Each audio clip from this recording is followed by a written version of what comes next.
Patna city स्थित Mehdiganj railway गुमटी के पास हुए दर्दनाक घटना को लेकर बीती रात पटना एसएसपी मानवजीत सिंह ढिल्लों और पटना डीएम चंद्रशेखर मौके पर पहुंचे और हालातों का जायजा लिया। आप सुने इसे लेकर क्या कुछ कह रहे हैं पटना डीएम। आपकी फिटनेस का राज क्या है? एशवेल ड्रेस, ये एक ही बोतल में है। Stress, weakness, acidity, obesity, hair fall, skin की हर परेशानियों का एक ही हल। एशवेल लाइफ, डायबिटीज फ्री लाइफ।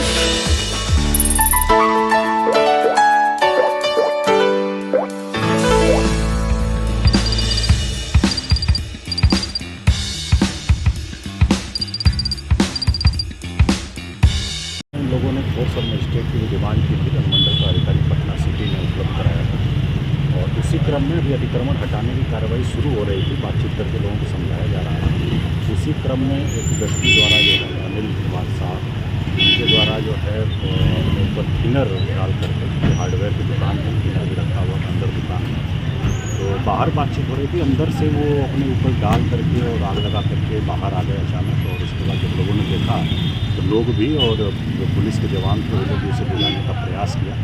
उस प्रयास में भी 4 लोग जख्मी हो गए, हल्का जल गए हैं। इसमें उनके 2 भाई हैं और एक आम नागरिक हैं यहाँ के, एक जीआरपी का जवान है, वो लोग भी जख्मी हो गए हैं।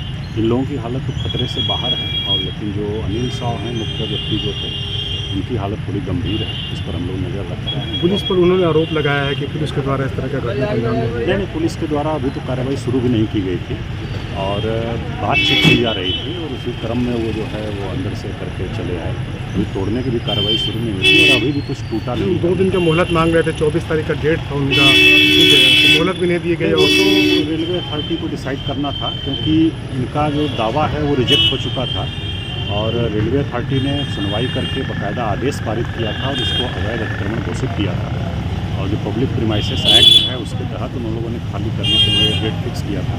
4 बार समय दिया जा चुका था और माननीय उच्च न्यायालय में भी ये गए थे, वहाँ से भी मामला जो है इनका खारिज हो चुका था और उसके बाद फिर से अपील में शायद प्रोसेस में हैं लोग।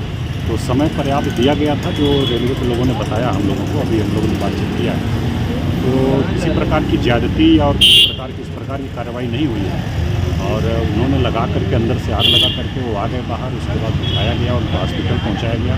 तत्काल कार्रवाई रोक दी गई है और फिर रेलवे आगे जैसा डिसाइड करेगा हम लोग आगे करेंगे। क्या स्थिति नियंत्रण में, तनावपूर्ण स्थिति यहाँ पर बताई जा रही है? काफ़ी नहीं, पूरी तरह से नियंत्रण में है। कोई वो आम लोगों से कोई वो नहीं है और एक व्यक्ति विशेष का मामला था और यहाँ देखने पर भी लग रहा है कि बाउंड्री वॉल जो है रेलवे का उसके बिल्कुल अंदर साइड में सब स्ट्रक्चर। वो बता रहे हैं सर 40 वर्षों से वो लोग यहाँ पे हैं। नहीं होगा तो उससे बहुत दिनों से रहने से किसी का वो नहीं हो जाएगा। अगर कोई सार्वजनिक संपत्ति है, रेलवे की ज़मीन है, उसको अगर जब तक नहीं ज़रूरत की नहीं थी, अगर ज़रूरत है तो अपना खाली करा ही सकता है सक्षम से। क्या वो नोटिस दिया गया था सर पहले? हाँ, नहीं, नोटिस कायदा दिया गया था और इनका दावा जो था उसको खारिज किया गया था और ये उसके खिलाफ माननीय उच्च न्यायालय पटना में भी अपना वाद दायर किए गए थे, उसका भी वो खारिज हो गया था। उसके बाद ये अपील में हैं और उसी के लिए समय मांग रहे थे। लेकिन रेलवे अथॉरिटी का कहना है कि लोग 4 बार समय दे चुके थे और उसके बाद। तो आपने सुन लिया है। बता दें आपको कि इस घटना में 3 लोग आग की चपेट में आ गए थे, जिसमें एक की हालत अभी भी नाजुक बनी हुई है।